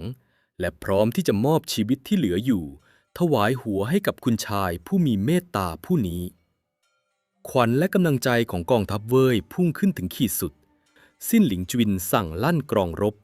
กองทัพ 80,000 นายเคลื่อนพลออกจากเมืองเยี่ยราวกับพายุครั่งมุ่งหน้าสู่นครหานตาลแคว้นเจ้าทันทีตัดภาพไปที่สมรภูมิหานตาลครับกองทัพแคว้นฉินกำลังบดขยี้กำแพงเมืองอย่างเมามันพวกเขาคิดว่าแคว้นเจ้าคือเหยื่ออันโอชะที่ไร้ทางสู้และไม่มีแคว้นใดกล้าส่งทหารมาช่วยอย่างแน่นอนทว่าท่ามกลางฝุ่นควันและเสียงปะทะของอาวุธจู่ๆแผ่นดินทางทิศใต้ก็สั่นสะเทือนเสียงฝีเท้าม้านับหมื่นและเสียงกลองรบจังหวะแปลกหูดังกึกก้องใกล้เข้ามาเมื่อทัพฉินหันไปมองพวกเขาก็ต้องเบิกตากว้างด้วยความตกตะลึงทะเลธงสีแดงเพลิงสลักตัวอักษรคำว่าเว่ยกำลังถาโถมเข้าใส่แนวหลังของพวกเขาอย่างบ้าคลั่งสิ้นหลิงจวินนำทัพเดนตาย 80,000 นายบุกทะลวงเข้าตีขนาบหลังกองทัพฉินโดยที่ศัตรูไม่ทันตั้งตัวทหารเว่ยที่เต็มไปด้วยความแค้นและขวัญกำลังใจอันเปี่ยมล้นฟาดฟันดาบและหอกอย่างไร้ความปราณีจู่ให้ชายร่างยักษ์ผู้ใช้ค้อนเหล็ก40 ชั่งนำหน้าเป็นหน่วยทะลวงฟันเวียงค้อนยักษ์บดขยี้รถม้าศึกของแคว้นฉินจนแหลกเป็นชิ้นๆภายในเมืองหานตาลเมื่อผิงหยวนจวินมองเห็นธงทัพเว่ยมาช่วยเขาก็หลั่งน้ำตาด้วยความปิติยินดีรีบสั่งเปิดประตูเมืองนำทหารเจ้าที่เหลืออยู่บุกสวนทะลวงออกมาตีกระหนาบจากด้านในกองทัพฉินที่เคยมั่นใจบัดนี้ตกอยู่ในวงล้อมถูกบดขยี้จากทั้งหน้าและหลังกองทัพเว่ยและทัพเจ้าผสานกำลังกันราวกับครีมเหล็กบีบขย่ำทัพฉินจนแตกพ่ายยับเยินทหารฉินล้มตายเป็นเบื่อแม่ทัพฉินเห็นท่าไม่ดีจึงจำต้องสั่งตีค้องถอยทัพแตกหนีกลับพรมแดนตะวันตกไปอย่างไม่คิดชีวิตเสียงโห่ร้องแห่งชัยชนะดังก้องกวาลไปทั่วแผ่นดินหานตาลกำแพงเมืองที่เกือบจะถูกทำลายบัดนี้ได้รับการปกป้องไว้ได้สำเร็จแคว้นเจ้ารอดพ้นจากการถูกล้างโคตรอย่างปาฏิหาริย์ประชาชนชาวเจ้าและเหล่าทหารต่างพากันคุกเข่าร้องไห้โขกศีรษะขอบคุณสิ้นหลิงจินผู้เป็นดั่งเทพเจ้าที่ลงมาโปรดคืนนั้นนครหานตาลจัดงานเฉลิมฉลองอย่างยิ่งใหญ่กษัตริย์แคว้นเจ้าถึงกับเสด็จลงจากราชรถเดินเท้าเปล่าออกมารับสิ้นหลิงจินด้วยพระองค์เองเพื่อแสดงความเคารพสูงสุดทุกคนต่างแซ่ซ้องสรรเสริญวีรกรรมอันยิ่งใหญ่ของคุณชายแห่งแคว้นเว่ยทว่าท่ามกลางงานเลี้ยงที่สว่างไสวไปด้วยคบเพลิงและเสียงพิณสิ้นหลิงจินกลับนั่งนิ่งเงียบแววตาของเขาทอดมองออกไปนอกหน้าต่างทิศทางมุ่งหน้าสู่ตอนใต้มุ่งสู่นครต้าเหลียงบ้านเกิดของเขา ในเวลานั้นเองม้าเร็วส่งข่าวสายลับจากแคว้นเว่ยก็เดินทางมาถึงหน้าจวนรับรองซิ่นหลิงจุนรับจดหมายลับมาเปิดอ่านทันทีที่สายตาของเขากวาดผ่านตัวอักษรบนม้วนไม้ไผ่จอกสุราในมือของคุณชายก็ร่วงหล่นแตกกระจายลงบนพื้นน้ำตาของลูกผู้ชายทะลักทลายออกมาอย่างไม่อาจกลั้นไว้ได้ซิ่นหลิงจุนสุดตัวลงคุกเข่าร้องให้โฮออกมาอย่างไม่อายฟ้าดินข้อความในจดหมายนั้นไม่ใช่ข่าวการเตรียมประหารชีวิตเขาจากกษัตริย์เว่ยแต่มันคือข่าวการตายของโหอิงผู้เฒ่ายามเฝ้าประตูเมืองครับท่านผู้ฟังความจริงที่โหดร้ายและงดงามที่สุดถูกเปิดเผยในจดหมายฉบับนั้นย้อนกลับไปในวันที่ซิ่นหลิงจุนร่ำลาโหอิงที่หน้าประตูเมืองทิศตะวันออกท่านผู้ฟังจำได้ไหมครับว่า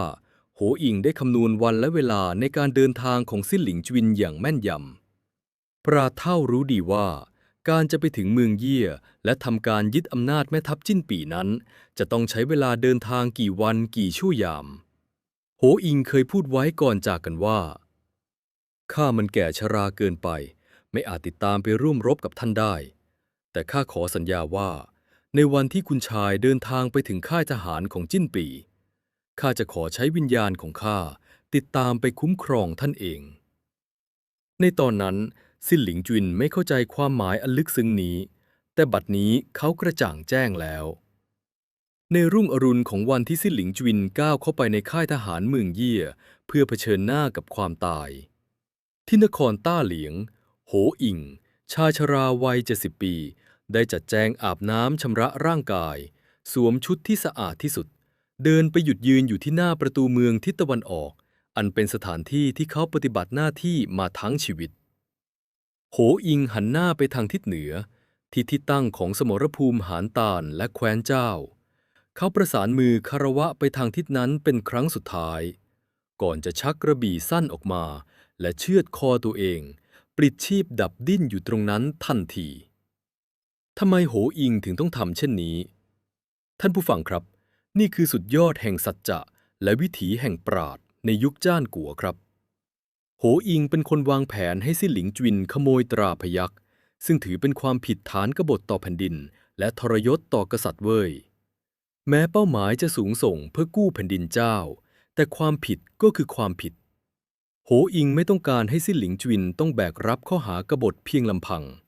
และเขาไม่ต้องการให้ใครมาด่าทอว่าเขายุยงคุณชายแล้วตัวเองลอยนวลชายชราจึงเลือกที่จะตายเพื่อรับผิดชอบต่อคำพูดของตนเองและใช้หยาดเลือดของเขาล้างมลทินให้กับความภักดีที่เขามีต่อซิ่นหลิงจุนชื่อเว่ยจี้จีเจอซี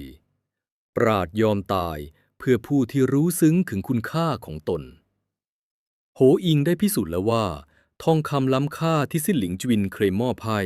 ไม่อาจซื้อใจเขาได้แต่ความถ่อมตนที่ยอมเป็นสารถีขับรถม้าให้ต่างหากที่ซื้อได้แม้กระทั่งชีวิตและวิญญาณของเขาเสียงร้องไห้ของซิ่นหลิงจุนดังก้องไปทั่วจวนรับรองในนครหานตานเขาสูญเสียยอดปราชญ์ผู้เป็นดั่งบิดาและเข็มทิศชีวิตไปตลอดกาลเมื่อความโศกเศร้าคลี่คลายลงซิ่นหลิงจุนก็ต้องเผชิญกับโลกแห่งความเป็นจริงเขาเป็นวีรบุรุษที่กอบกู้แคว้นเจ้าแต่ในขณะเดียวกันเขาคือกบฏของแคว้นเว่ยเขาขโมยตราอายสิทธิ์สังหารแม่ทัพจิ้นปี่ยึดอำนาจทหารโดยพละการกษัตริย์เว่ยอันหลีหวังทรงพิโรธอย่างหนักและมีรับสั่งให้จับตายซิ่นหลิงจุนทันทีที่เขาก้าวเท้ากลับเข้าสู่พรมแดนแคว้นเว่ยดังนั้นเมื่อสงครามสงบลงซิ่นหลิงจุนจึงมอบตราพยัคฆ์และบัญชาการให้รองแม่ทัพนำทหารแคว้นเว่ยทั้ง 80,000 นายเดินทางกลับบ้านเกิดส่วนตัวเขาเองและเหล่าเหมินเค่อผู้จงรักภักดีเลือกที่จะไม่กลับไปรับโทษทันซิ่นหลิงจุนยืนอยู่บนกำแพงเมืองหานตาลทอดสายตามองขบวนทหารเว่ยที่ค่อยๆเคลื่อนตัวห่างออกไปทางทิศใต้เขารู้ดีว่าการตัดสินใจทำสิ่งที่ถูกต้องในครั้งนี้ต้องแลกมาด้วยการพัดพรากจากบ้านเกิดเมืองนอนชั่วชีวิตเขาไม่อาจกลับไปเหยียบแผ่นดินเว่ยไม่อาจกลับไปเห็นหน้านครต้าเหลียงได้อีกต่อไปบุรุษผู้ยิ่งใหญ่ต้องลี้ภัยการเมืองและอาศัยอยู่ในแคว้นเจ้าเป็นเวลายาวนานนับ10 ปีทิ้งไว้เพียงตำนาน ขโมยตราพยัคฆ์กู้แคว้นเจ้าที่ได้รับการเล่าขานและยกย่องจากปัญญาชนทั่วทั้งแผ่นดินจ้านกัวมาจนถึงทุกวันนี้ครับ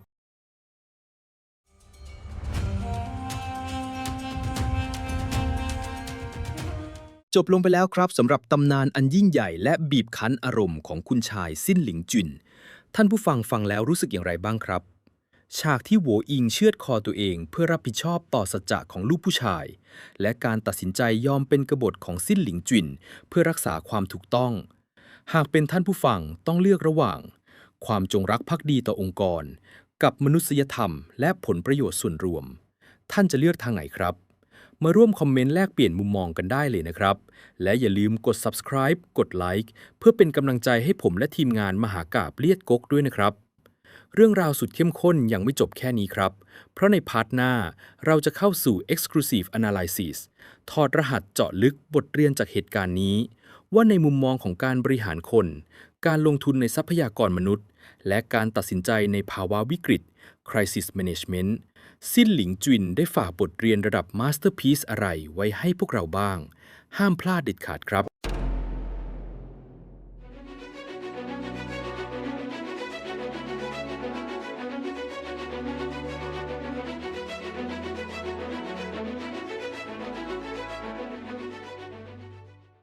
ท่านผู้ฟังครับ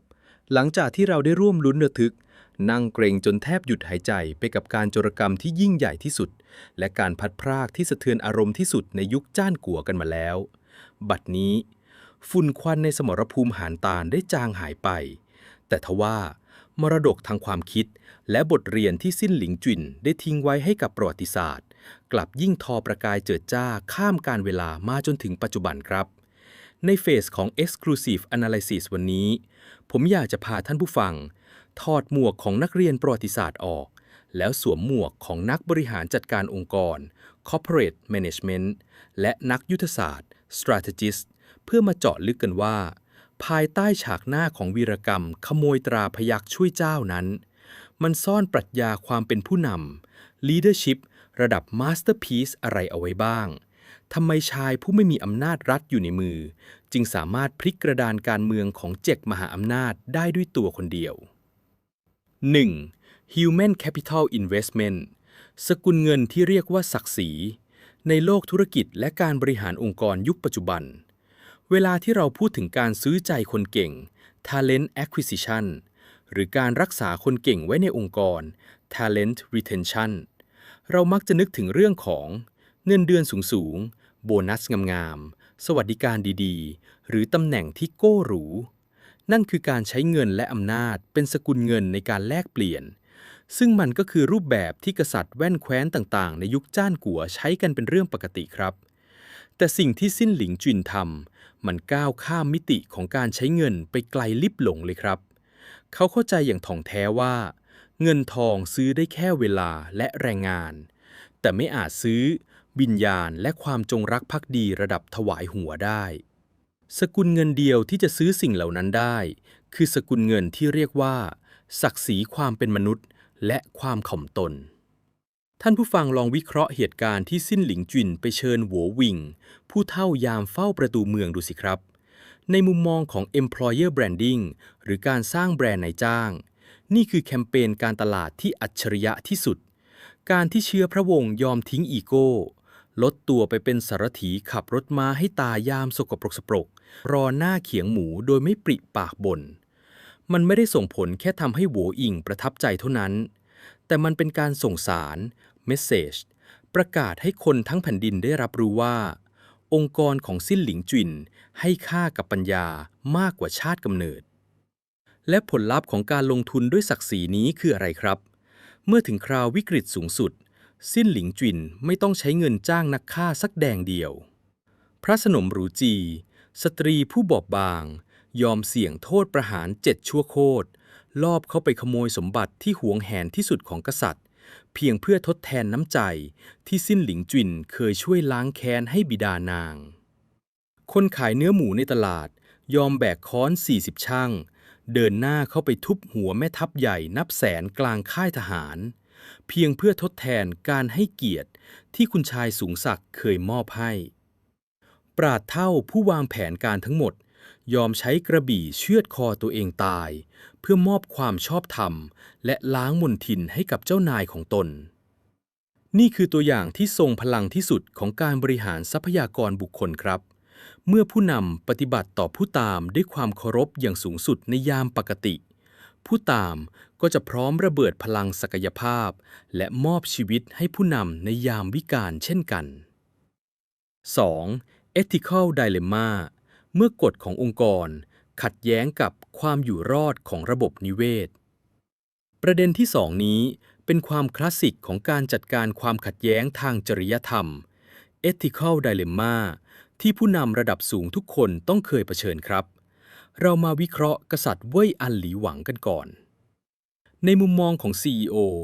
กษัตริย์เว่ยไม่ได้เป็นคนบ้าหรือคนโง่นะครับ เขาแค่เป็นผู้นำที่บริหารความเสี่ยงแบบอนุรักษ์นิยมสุดขั้ว Extreme Risk Aversion เมื่อมีคู่แข่งที่แข็งแกร่งกว่าอย่างแคว้นฉินขู่ว่าจะมาทำลายบริษัทของเขา หากเขาไปช่วยบริษัทพันธมิตรอย่างแคว้นเจ้า สัญชาตญาณเอาตัวรอดระยะสั้นจึงสั่งให้เขาพับโครงการ สั่งแม่ทัพจิ้งปี่หยุดทัพเพื่อรักษากระแสเงินสดและทรัพย์สินของบริษัทตัวเองเอาไว้ก่อน ปล่อยให้พันธมิตรล้มละลายไป แต่ในมุมมองของนักยุทธศาสตร์อย่างซิ่นหลิงจุนเขาไม่ได้มองแค่เส้นผลกำไรขาดทุนของบริษัทตัวเอง แต่เขามองเห็นภาพรวมของระบบนิเวศทางธุรกิจ Business Ecosystem ทั้งหมดของแผ่นดินจ้านกัว ซิ่นหลิงจุนเข้าใจหลักการริมฝีปากกับฟัน หากแคว้นเจ้าผู้ผลิตรายใหญ่กันชนล่มสลายแคว้นฉินจะกลายเป็นบริษัทผูกขาดที่มีทรัพยากรล้นเหลือและเป้าหมายต่อไปในการถูกเทคโอเวอร์อย่างโหดเหี้ยมก็คือแคว้นเว่ยอย่างหลีกเลี่ยงไม่ได้การหยุดทัพของกษัตริย์เว่ยจึงไม่ใช่การปกป้องประเทศแต่เป็นการนั่งรอความตายอย่างช้าๆจุดนี้แหละครับคือดิเลมม่าในฐานะพนักงานหรือผู้บริหารระดับสูงคุณจะทำอย่างไรเมื่อคำสั่งของ CEO ราชองค์การกษัตริย์กำลังจะนำพาองค์กรและระบบนิเวศทั้งหมดไปสู่หายนะ คุณจะยอมทำตามกฎระเบียบเพื่อเป็นพนักงานที่ดี หรือคุณจะยอมฉีกกฎทุกข้อเพื่อรักษาความถูกต้อง 3. Constructive Deviance กบฏผู้สร้างสรรค์และศิลปะแห่งการรับผิดชอบซิ่นหลิงจุนเลือกทางที่ 2 ครับ และนั่นนำมาสู่คอนเซปต์ที่เรียกว่า Constructive Deviance หรือพฤติกรรมเบี่ยงเบนเชิงสร้างสรรค์ ในโลกองค์กรบางครั้งกฎระเบียบหรือ SOPs ที่ถูกตั้งไว้มันอาจจะใช้ไม่ได้กับสถานการณ์ Black Swan หรือวิกฤตฉุกเฉินแม่ทัพจิ้นปี่คือตัวแทนของคนที่ทำตาม SOP แบบ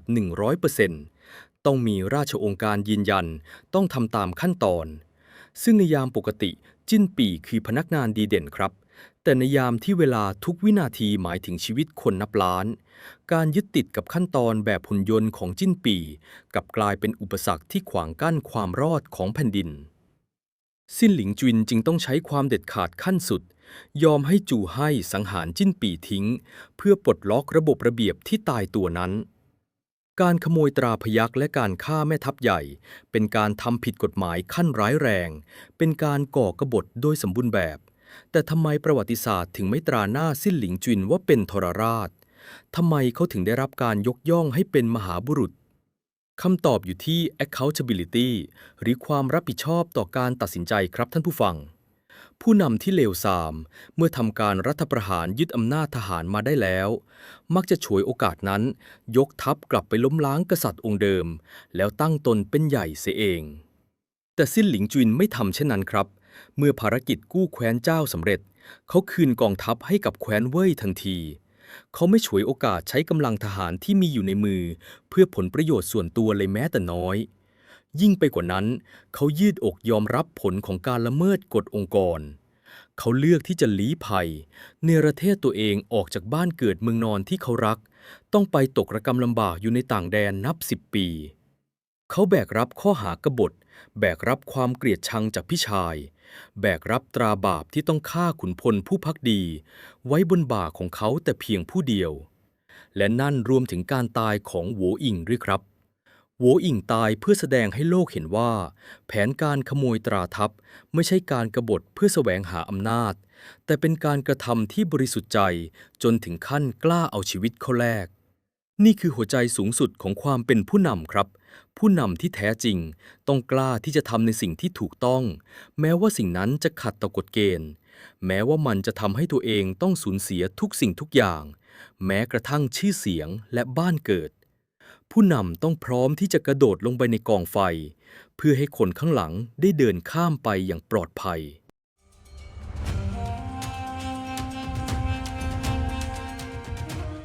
ตำนานของสิ้นหลิงจุนและการขโมยตราพยัคฆ์ช่วยแคว้นเจ้าได้ทิ้งคำถามที่ยิ่งใหญ่ไว้ให้พวกเราทุกคนในยุคปัจจุบันครับ ในหน้าที่การงานหรือในการใช้ชีวิต เรากำลังให้คุณค่ากับผู้คนด้วยป้ายราคาหรือศักดิ์ศรีความเป็นมนุษย์ เมื่อถึงเวลาที่เราต้องเลือกระหว่างการทำตามคำสั่งเจ้านายแบบหลับหูหลับตากับการยืนหยัดต่อสู้เพื่อความถูกต้องที่อาจทำให้เราต้องตกงาน เราจะกล้าพอที่จะเป็นสิ้นหลิงจุนแห่งยุคสมัยนี้หรือไม่ ความยิ่งใหญ่ของคุณชายท่านนี้ไม่ได้อยู่ที่ว่าเขามีรถม้ากี่คันหรือมีอำนาจล้นฟ้าเพียงใด แต่อยู่ที่ว่าเขายอมสละทุกอำนาจที่มีเพื่อรักษาความสัตย์เพียงคำเดียวต่างหากครับสำหรับมหากาพย์เลียดก๊กก็ต้องขอจบลงด้วยความยิ่งใหญ่และสัจธรรมอันลึกซึ้งเพียงเท่านี้ครับหวังว่าท่านผู้ฟังจะได้รับทั้งความสนุกสุดมันและแรงบันดาลใจในการนำวิถีแห่งผู้นำยุคจ้านกัวไปปรับใช้ในชีวิตประจำวันนะครับ หากท่านผู้ฟังชื่นชอบการวิเคราะห์ประวัติศาสตร์ที่ลุ่มลึกและหาฟังจากที่ไหนไม่ได้แบบนี้อย่าลืมกด subscribe กดไลค์และกดแชร์มหากาพย์เลียดก๊กให้เพื่อนๆได้ฟังกันด้วยนะครับแล้วกลับมาพบกับการเจาะลึก4คุณชายผู้ยิ่งใหญ่ท่านต่อไปจะเป็นใครและมีวีรกรรมสถานฟ้าอะไรอีกรอติดตามกันได้ใน EP หน้าครับสำหรับวันนี้สวัสดีครับ